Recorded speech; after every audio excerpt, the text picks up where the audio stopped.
Hello, my friends, and welcome back. Thank you very much for being with me again today. Well, if the Germans want to be imbeciles, let them be. The problem is they're going to face destruction eventually. Do you know, have you ever read or know anything about the sacking of Rome in 410 CE by Alaric, the Visigoth king? Do you know anything about that? No? Okay. Well, I will give you a few hints here after I read the contemporary article that has to do with that. Or could be something like that. Just asking questions and, trying to find answers.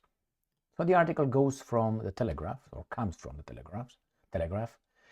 Germany considers recruiting foreigners to army in face of Russian menace. It's okay. So Pistorius, you gotta know the Defense Ministry of Germany, Pistorius, this wizard right here, he's not working for Germany and for the German people. That's my assessment. And as a free human being that they tell me I am, I should be entitled to say that. Stupid or not, true or not, it's an assessment. Now, Germany considers recruiting foreigners. Now, do you remember how Rome was sacked in 410 Common Era? And by whom? Do you know who Alaric was? The Visigoth king? Well, I'm going to tell you. But let's see what this idiot says, because he's proud of himself. Foreigners could be allowed to join the German army, as Boris Pistorius, this imbecile, this Dummkopf, the country's defense minister, tries to recruit an extra 20,000 troops in the face of threats from Russia. I would say these are just imaginary threats, but that's my assessment. Again, as a free person, I'm supposed to give you that. And I'm quoting, "We would not be the first armed forces in Europe to do that," Mr. Pistorius told the German newspaper Tagesspiegel, as he confirmed the idea was being considered by the government in Berlin. Under German law, only citizens can serve in the Bundeswehr, in principle. And principle meaning we can cut corners, though foreigners can be allowed to join in certain special cases, according to Bild, a German tabloid. Okay, my friends, well, then they talk about the Foreign Legion, the French Foreign Legion. Yeah, but the Foreign Legion is a battalion, is a part of it. It's not the military. And France is not Germany, obviously. So let me tell you this. How should I start? Should I start first with the sack of Rome and go to Alaric, or should I start with psychology?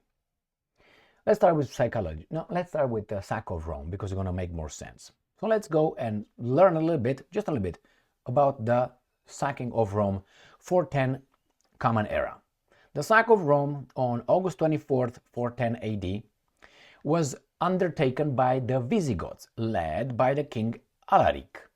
At the time, Rome was no longer the capital of the Western Roman Empire, having been replaced in the position first by Milan in 286 and then by Ravenna in 402. Nevertheless, the city of Rome retained a paramount position as the eternal city and a spiritual center of the empire. You take it as this, as a symbol, and that's bad enough. So what happened? We're going to go to Alaric, because Alaric is the guy right here. Alaric, we find that Alaric was the first king of the Visigoths. He rose to leadership of the Goths who came to occupy Moesia territory, acquired a couple of decades earlier by a combined force of Goths and Alans of the Battle of Adrianople. Now, Alaric was in the Roman army. He actually climbed in the Roman army. So he learned the military strategy of the Roman army. A lot of people from, from the provinces, Roman provinces, were recruited and allowed to be at one point as an auxiliary forces, like the Foreign Legion kind of auxiliaries.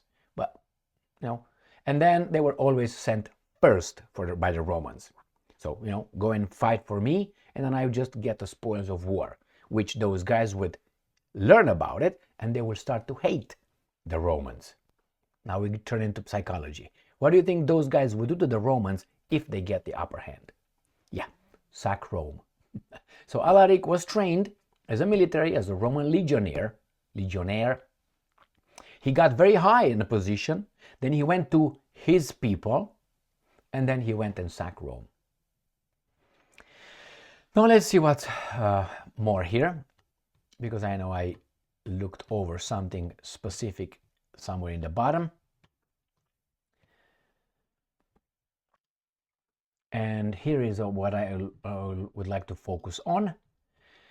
Alaric and his forces began the sack of Rome, an assault that lasted 3 days. After hearing reports that Alaric had entered the city, and this is possibly aided by Gothic slaves inside. So his people from inside, somehow as slaves, were able to let the guy in. How? Okay, so his people, the guys helped him. He came and sacked Rome. No, it's okay. Now let's go to psychology. Germany did a lot of hanky-panky to many countries.